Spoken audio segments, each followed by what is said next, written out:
আসসালামু আলাইকুম রহমতুল্লাহি বারাকাতুহু। প্রিয় দিনী ভাই এবং বোনেরা, ঋণের কারণে ভেঙে পড়ছেন, বিছানায় বসে নবীজির শেখানো ছোট্ট একটি বুখারী শরীফের ২৯৯৭ নম্বর হাদিস শরীফের ওজিফাটি আপনি ১০০ বার পাঠ করুন। আল্লাহু আকবার। ৭ দিনে আল্লাহ তাআলা আপনার ঋণ পরিশোধ করার ব্যবস্থা বের করে দিবে ইনশাআল্লাহ।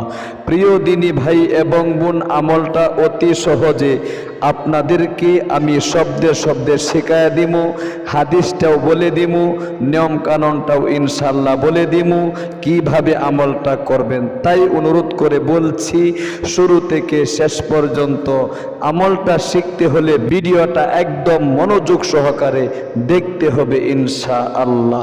বিশ্বনবীর শেখানো এই আমলটি এত শক্তিশালী, এত পাওয়ারফুল যে আমলটার ব্যাপারে বিশ্বনবী হাদিস শরীফের মধ্যে অর্থাৎ বুখারী শরীফের ২৯৯৭ নম্বর হাদিস শরীফে আল্লাহর রাসূলের একটা হাদিস উল্লেখ করা হয়েছে। রাসূল কারীম সাল্লাল্লাহু আলাইহি ওয়াসাল্লাম ওনার একজন স্ত্রী আম্মাজান হযরত আয়েশা সিদ্দিকা রাদিয়াল্লাহু তাআলা আনহা, তিনি হাদিসটা বর্ণনা করেছেন।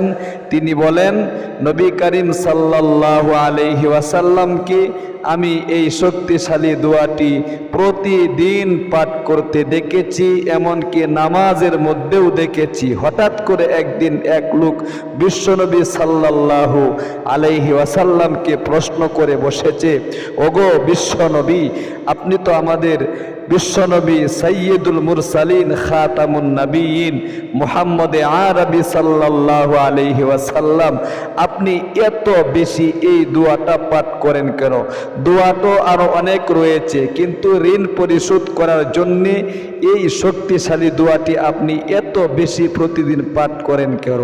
বিশ্বনবী সাইয়্যিদুল মুরসালিন ওই ব্যক্তির কথার উত্তরে বলতেছে, ও আমার সাহাবী, শোনো, ঋণগ্রস্ততার মধ্যে যখন নবীজি পড়ে যায়, খুব মনোযোগ দিয়া শুনি, বুখারী শরীফের হাদিসটা আমি বলে দিচ্ছি। ইদার রজুলু ইদা গরিমা, যখন ঋণগ্রস্ত ব্যক্তি হাদ্দাসা কথা বলে, ফাকাজ্জাবা, তখন সে মিথ্যা কথা বলে, নাউযু বিল্লাহি মিন যালিক, ওয়া ইদা ওয়াদা ফাআখলাফা, আর যখন সে ওয়াদা করে ওয়াদা খেলাফ করে।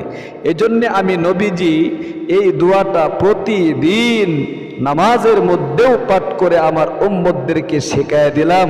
সুতরাং আমার উম্মত যদি অনেক ঋণগ্রস্ততার মধ্যে পড়ে যায়, অনেক অভাব অনটনে পড়ে যায়, দুঃখ কষ্ট তার পরিবার সংসারে যদি লেগেই থাকে, এমন যদি হয় ব্যবসায় সে উন্নতি পাচ্ছে না, কৃষিকাজে উন্নতি হচ্ছে না, চাকরির টাকার মধ্যে উন্নতি হচ্ছে না, সুতরাং আমার উম্মতের পরিবার সংসারে শান্তি আনার জন্যে এই একটা দোয়াই যথেষ্ট। সে যদি একদম মনটাকে উজাড় করে দিয়ে ইয়াকিন বিশ্বাস নিয়ে এই দোয়াটার উপর আমল করতে পারে, আমার আল্লাহ তাকে এমন এমন উৎস থেকে ঋণ পরিশোধ করার পথ বের করে দিবে, সে কল্পনাও করতে পারে না।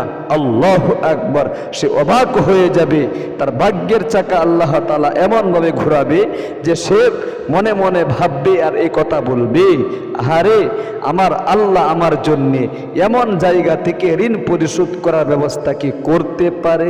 আল্লাহু আকবার কাবীরা। ও প্রিয় দিনী ভাই এবং বোন, একদম সহিহ হাদিস বুখারী শরীফের ২৯৯৭ নম্বর এবং মুসলিম শরীফের মধ্যেও এই হাদিস উল্লেখ করা হয়েছে। এজন্য আসুন গভীরভাবে মনোযোগ দিয়া ইনশাআল্লাহ নিয়ম কানুনটা আগে শিখুন। নিয়ম কানুন আমরা শিখি না, ভিডিও স্কিপ করে করে দেখবেন না, তাহলে নিয়ম কানুন শিখতে পারবেন না। গানের ভিডিওগুলো তো সারা দিনই দেখে থাকেন, এগুলো স্কিপ করেন না, কিন্তু ইসলামিক ভিডিওগুলো যেগুলো দেখলেও সব হয়, আমল না করলেও যদি শুধু দেখেন তাহলে সব সওয়াব হবে। আল্লাহু আকবার যতক্ষণ দেখবেন, তাহলে কেন স্কিপ করে চলে যাবেন? এই যে কথাগুলো শুনতেছেন, এগুলো আমার বানোয়াট কোনো কথা নয়, আল্লাহ আল্লাহর রাসূলের কথাগুলো শুনতেছেন। সুতরাং এই কথাগুলো যতক্ষণ শুনবেন, অবশ্যই আল্লাহর রাসূল বলেছেন আল্লাহ তাআলা তৈরি একদল ফেরেশতা রয়েছে, যে ফেরেশতারা আপনার জন্য আপনার আমলনামার মধ্যে নেকি লিখতে থাকে। একবার বলুন সুবহানাল্লাহ। এজন্য আসুন আপনি রাত্রে বিছানার উপর বসে কিভাবে আমলটা করবেন, নিয়ম কারণটা বলে দিচ্ছি।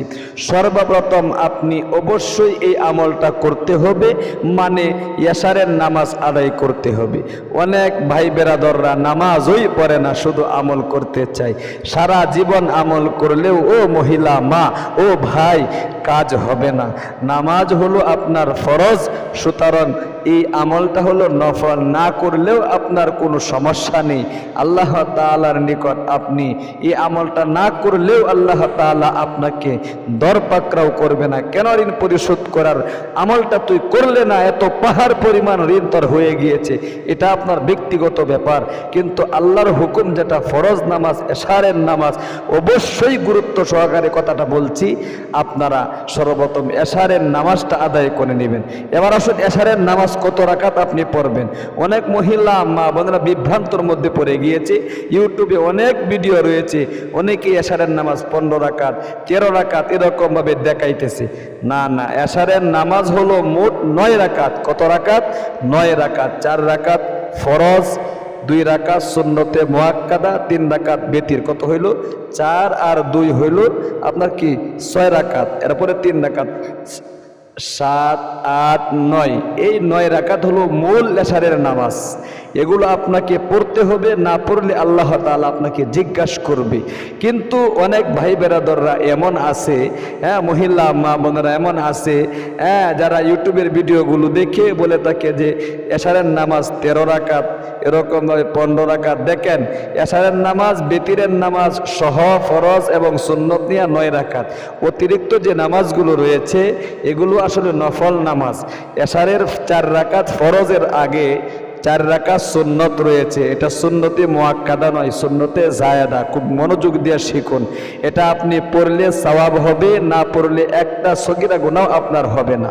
কিন্তু আপনি যদি আপনার হাতে সময় থাকে তাহলে আপনি পড়বেন, নেকি পাইবেন। কিন্তু এটা এশারের নামাজের সাথে জোহরের নামাজের আগে যেরকম 4 রাকাত সুন্নতে মুআক্কাদা রয়েছে, এটা সুন্নতে মুআক্কাদা নয়, এটা সংযুক্ত করতে পারবেন না। সুতরাং এই জন্যে আপনি এশারের 4 রাকাত ফরজের আগে 4 রাকাত সুন্নত পড়তেও পারেন, নাও পড়তে পারেন। যদি পড়েন তাহলে 4 রাকাত সুন্নত মনে করেন ধরা হলো। এরপরে 4 রাকাত ফরজ 8 রাকাত, 2 রাকাত সুন্নতে মুআক্কাদা 10 রাকাত। এরপরে 2 রাকাত কি আপনার 3 রাকাত বেতির। কত হইল? 10, 11, 12, 13। এই 13 রাকাত হইল। এরপরে 2 রাকাত নফল 14, 15। এই 15 রাকাত অনেকেই বলে থাকে, অর্থাৎ আগের 4 রাকাত এশারের ফরজের আগে যে 4 রাকাত সুন্নত রয়েছে, সুন্নতে জায়েদাটাওকে যুক্ত করে, এবং বেতিরের নামাজের পরে 2 রাকাত নফল নামাজ এটাও যুক্ত করে। এই দুটোটাই কিন্তু এশারের নামাজের সাথে সংযুক্ত না, অতিরিক্ত বিষয়। আপনি পড়লে পড়তে পারেন, না পড়লে কোনো গুনাহ হবে না, আপনাকে আল্লাহ তাআলা জিজ্ঞাসা করবে না কেন নফল নামাজ পড়সনি। এজন্য আপনি মূল নামাজগুলো কমপক্ষে পড়বেন। 4 রাকাত ফরজ, 2 রাকাত সুন্নতে মুআক্কাদা, 3 রাকাত বেতির। এই নামাজগুলো পড়তে হবে। এই নামাজগুলো আপনি পড়বেন। এরপরে আপনি আমলটা যেহেতু করবেন 2 রাকাত নফল নামাজ, সালাতুল হাজত নামাজ, ইনশাআল্লাহ দাঁড়িয়ে বিছানার উপর, মহিলা মা বোনেরা বিছানার উপর আমলটা করবেন। ভাই বেরাদররা এশারের নামাজ জামাতের সাথে মসজিদে আদায় করে বাসা বাড়িতে গিয়ে আপনি জায় নামাজটা হাতে নিয়ে বিছিয়ে তারপরে বিছানার উপর 2 রাকাত নফল নামাজ তথা সালাতুল হাজত নামাজ আদায় করবেন। সালাতুল হাজত নামাজটা আপনি কিভাবে আদায় করবেন? বাংলাতে নিয়ত করবেন, আমি 2 রাকাত সালাতুল হাজত নামাজ কিবলামুখী হয়ে আদায় করার নিয়ত করছি, আল্লাহু আকবার। এরপরে আপনি সানা পাঠ করবেন, সুবহানাকাল্লাহুম্মা ওয়া বিহামদিকা ওয়া তাবারাকা ইসমুকা ওয়া তাআলা জাদ্দুকা ওয়া লা ইলাহা গায়রুক। এরপরে আউযু বিল্লাহ বিসমিল্লাহ বলে আপনি সূরাতুল ফাতিহা পাঠ করবেন। আলহামদুলিল্লাহি রাব্বিল আলামিন আর রহমানির রহিম মালিকি ইয়াউমিদ্দিন ইয়্যাকা না'বুদু ওয়া ইয়্যাকা নাস্তাঈন ইহদিনাস সিরাতাল মুস্তাকিম সিরাতাল লাযীনা আন'আমতা আলাইহিম গায়রিল মাগদুবি আলাইহিম ওয়ালাদ-দাল্লিন। এরপরে একটি সূরা মিলাবেন, বিসমিল্লাহির রহমানির রহিম। যে কোনো ছোট ছোট সূরা, মনে করেন আমি ইন্না আতাইনা কুল হুয়াল্লাহ মিলাচ্ছি, ইন্না আতাইনাকাল কাউসার ফাসাল্লি লিরাব্বিকা ওয়ানহার ইন্না শানিআকা হুয়াল আবতার। এরপরে রুকুতে যাবেন, আল্লাহু আকবার। রুকুতে গিয়ে রুকুর তাসবিহগুলো পাঠ করবেন, সুবহান রাব্বিয়াল আযীম, সুবহান রাব্বিয়াল আযীম। নামকরণটা শিখুন, সুবহান রাব্বিয়াল আযীম 3 বার পাঠ করে এরপরে সামি আল্লাহু লিমান হামিদা রব্বানা লাকাল হামদ সোজা হয়ে এবার প্রথম সাজদায় চলে যাবেন আল্লাহু আকবার বলে। প্রথম সাজদায় গিয়ে সাজদার তাসবিহগুলো পাঠ করবেন, সুবহান রাব্বিয়াল আ'লা, সুবহান রাব্বিয়াল আ'লা, সুবহান রাব্বিয়াল আ'লা। প্রথম সাজদা থেকে উঠে 2 সাজদার মাঝখানে বসে আল্লাহুম্মা গফিরলি ওয়ারহামনি ওয়াহদিনি ওয়াআফিনি ওয়ারযুকনি। আবারও দ্বিতীয় সাজদায় আল্লাহু আকবার। দ্বিতীয় সাজদায় গিয়ে সুবহান রাব্বিয়াল আ'লা, সুবহান রাব্বিয়াল আ'লা, সুবহান রাব্বিয়াল আ'লা 3 বার 5 বার অথবা 7 বার পর্যন্ত রুকু সাজদার তাসবিহগুলো পাঠ করা যায়। পাঠ করে আল্লাহু আকবার বলে সোজা দাঁড়িয়ে যাইবেন। দাঁড়িয়ে আবার আপনি সূরাতুল ফাতিহা পাঠ করবেন এবং আরেকটি সূরা মিলাবেন।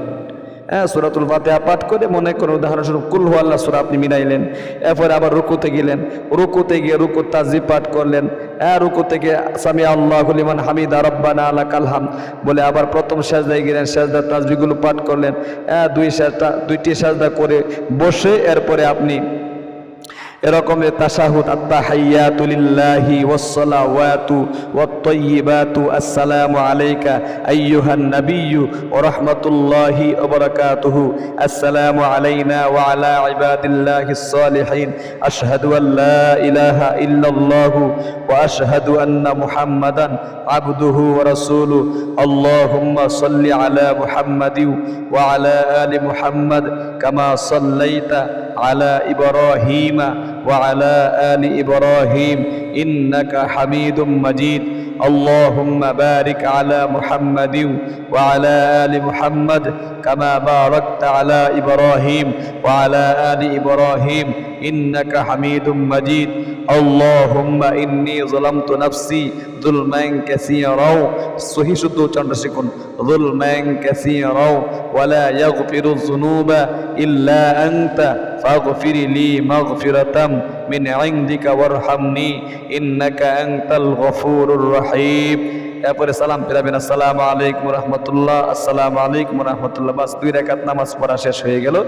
এরপরে চোখ বন্ধ করে বিছানার উপর বসে কিবলামুখী হয়ে আপনি আমলটা শুরু করে দিবেন। 1 নম্বরে মনটাকে উজাড় করে দিয়ে জীবনের যৌবনের গুনাহগুলোর জন্য আপনি আল্লাহ তাআলার কাছে মনে মনে মাপ চাইবেন। এটা 1 নম্বর কাজ। 2 নম্বর ঋণ পরিশোধ করার কথাগুলো বলবেন। ঋণের কারণে ভেঙে পড়ছেন, পাহাড় পরিমাণ ঋণ হয়ে গিয়েছে। এত পরিমাণ ঋণ, জমি জামা বাড়ি ভিটা বিক্রি করলেও ঋণ পরিশোধ করা সম্ভব হবে না, এত পরিমাণ ঋণ হয়ে গিয়েছে। সুতরাং কোটি কোটি টাকার ঋণ পরিশোধ করার কথাগুলো অন্তরে জাগিয়ে আপনি নবী করিম সাল্লাল্লাহু আলাইহি ওয়াসাল্লামের উপর মনটাকে উজাড় করে দিয়ে আল্লাহর উপর বিশ্বাস রেখে যে আমি যে আমলটা করছি অবশ্যই 7 দিনের ভিতরেই আমার কাজ হবে, এই বিশ্বাস যদি অন্তরে থাকে ইনশাআল্লাহ 7 দিনের ভিতরেই আল্লাহ তাআলা এমন পথ আপনার জন্য খুঁজে দিবে। সাহাবায়ে কেরামদের মধ্যে এরকম অলৌকিক ঘটনা রয়েছে। সুতরাং নবীজি তাদেরকে আমল শিক্ষা দিয়েছেন, অলৌকিকভাবে আল্লাহ তাআলা তাদের ঋণ পরিশোধ করার ব্যবস্থা করে দিয়েছে। মসজিদে বসে দোয়া করিতেছে, হঠাৎ করে এক লোক এসে বলল, এই নাও এত টাকা আমি তোমাকে দিলাম। অনেক সাহাবীর ঘটনা সিহা সিত্তার কিতাবের মধ্যে রয়েছে। তাদের ইয়াকিন ছিল, বিশ্বাস ছিল, কিন্তু আমাদের সেই ইয়াকিন নাই, বিশ্বাস নাই, যার কারণে আমল করছি আমল কবুল হচ্ছে না। এজন্য সেই ইয়াকিন এবং বিশ্বাস অন্তরে আগে জাগাতে হবে, আগে জাগিয়ে আপনি আমলটা করবেন ইনশাআল্লাহ। এরপরে আপনি নবী করিম সাল্লাল্লাহু আলাইহি ওয়াসাল্লামের নামাজের যে দুরূদ শরীফটা রয়েছে, এই দুরূদ শরীফটা যদি পারেন একবার পাঠ করবেন, অথবা অন্য কোনো ছোট ছোট দুরূদ যেগুলো রয়েছে এগুলো পাঠ করবেন। আমি একটা ছোট্ট দুরূদ শিখাই দিচ্ছি, যদি আপনার ভালো লাগে। দুরূদের ফজিলত অনেক রয়েছে, সবগুলোর ফজিলত রয়েছে। আমি যে দুরূদটা শিখাই দিচ্ছি, এটা একবার পাঠ করলে 70 জন ফেরেশতা আল্লাহ তাআলার আল্লাহু আকবার 1000 দিন পর্যন্ত আপনার জন্যে আল্লাহ তাআলার কাছে দোয়া করতে থাকে, মাগফিরাত চাইতে থাকে, আপনার মনের আশা পূরণ হওয়ার জন্য বলতে থাকে। এই দুরূদ শরীফটাই আপনি 11 বার পাঠ করে নেবেন। মনোযোগ দিয়ে শিখুন। জাযাল্লাহু আন্না, বলতে হবে জাযাল্লাহু আন্না মুহাম্মাদান মা হুয়া আহলুহু, জাযাল্লাহু আন্না মুহাম্মাদান মা হুয়া আহলুহু,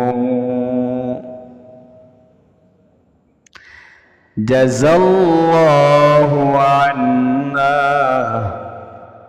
মুহাম্মাদান মা হুয়া আহলুহু। এই শক্তিশালী দুরূদ শরীফটা 11 বার পাঠ করবেন মন থেকে। এরপরে আম্মা জান হযরত আয়েশা সিদ্দিকা রাদিয়াল্লাহু তাআলা আনহার যে দোয়াটি, যে হাদিসটা তিনি বর্ণনা করেছেন, নবীজি যে দোয়াটা বা প্রতিদিন নিয়মিত আমল করতেন, এমনকি নামাজের মধ্যে বেশি বেশি করে পাঠ করতেন, আল্লাহু আকবার কাবীরা। এই দোয়াটি আপনি 100 বার পাঠ করবেন। 4 শব্দের একটি দোয়া, বেশি নয়, অতি ছোট। খুব মনোযোগ দিয়ে শিখুন, আমি শব্দে শব্দে শিখাই দিচ্ছি। আল্লাহুম্মা ইন্নী, শিখুন ঋণ পরিশোধ করার দোয়াটি বলতে হবে। আল্লাহুম্মা ইন্নী আউযু বিকা মিনাল মাআসামি